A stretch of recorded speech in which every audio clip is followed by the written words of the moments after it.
Por que você escolheu o campo de educação? Então, aí agora a gente vai voltar na questão do TEA, né, do transtorno do espectro autista.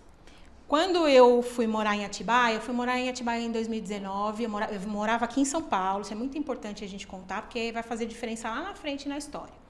Eu morava aqui em São Paulo, e eu buscando uma melhor qualidade de vida para os meus filhos, para minha família, eu fui morar em Atibaia, em 2019, finalzinho.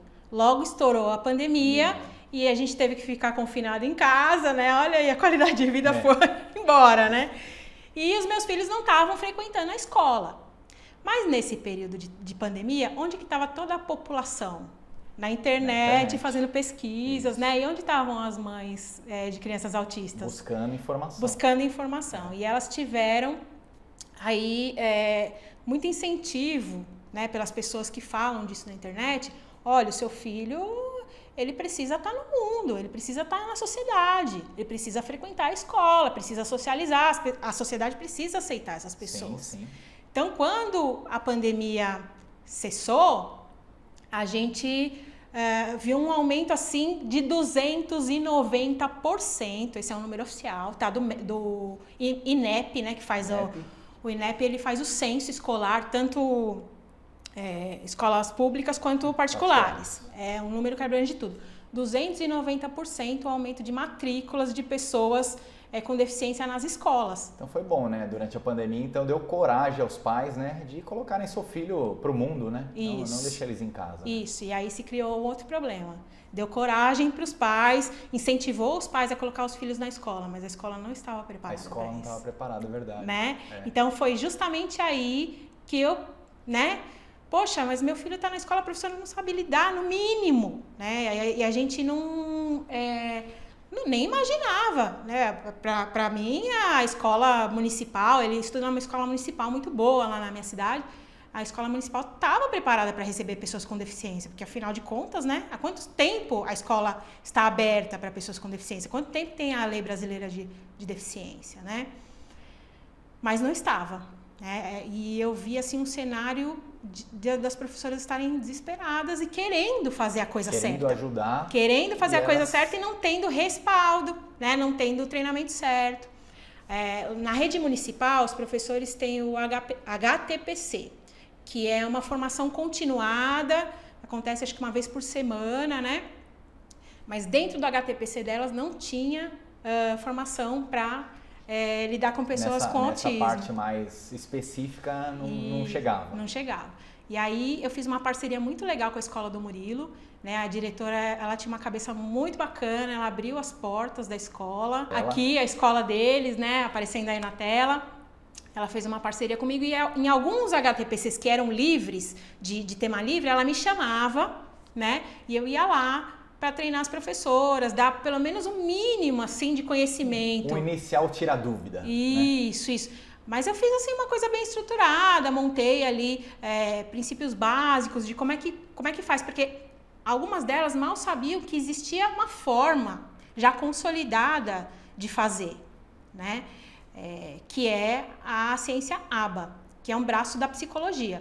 Lá nos anos 60, o cientista chamado Ivar Lovaas descobriu que essa abordagem científica da psicologia, é uma abordagem científica dentro da psicologia, é ideal para tratamento de pessoas dentro do transtorno do espectro autista.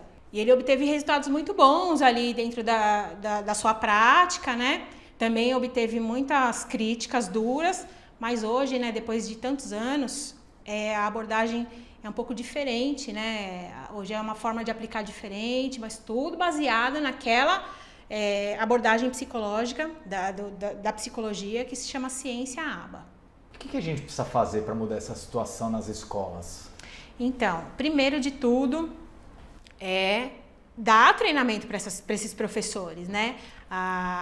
Tanto as prefeituras, o Estado tem que fornecer essa formação para os professores, é preciso, né? Urgente que se forneça essa formação. E nas escolas particulares, os proprietários de escola têm que buscar também essa formação para os seus professores, né? Que também a escola particular não está preparada. Também não. É um cenário assim geral e não é local também, é no Brasil.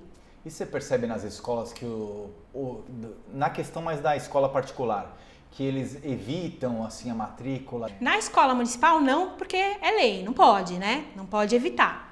Mas o que acontece é que a criança acaba sendo deixada de lado. Ela não participa efetivamente das atividades propostas, né? É uma criança que fica ali mais no parquinho, às vezes a criança tem um professor de apoio, né? Que fica junto ali com ela para monitorar mesmo, para ajudar o professor regente, né? Que não tem condição de ele olhar 30 alunos ali na sala de aula e ficar com a atenção focada no aluno autista. Então, eles têm um professor, não é 100% dos casos, tá? Mas em alguns casos eles têm um professor de apoio e eles ficam ali mais andando pelo corredor, ficam no parquinho, só para dizer que está matriculado na escola. Sim. E isso não é o ideal, né?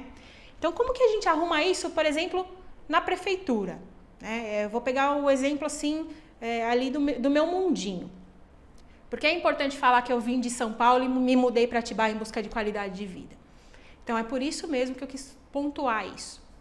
Quando a gente mora numa cidade como São Paulo, é impensável você chegar perto ali de um prefeito, de um vereador, o vereador abrir o gabinete dele para você, né?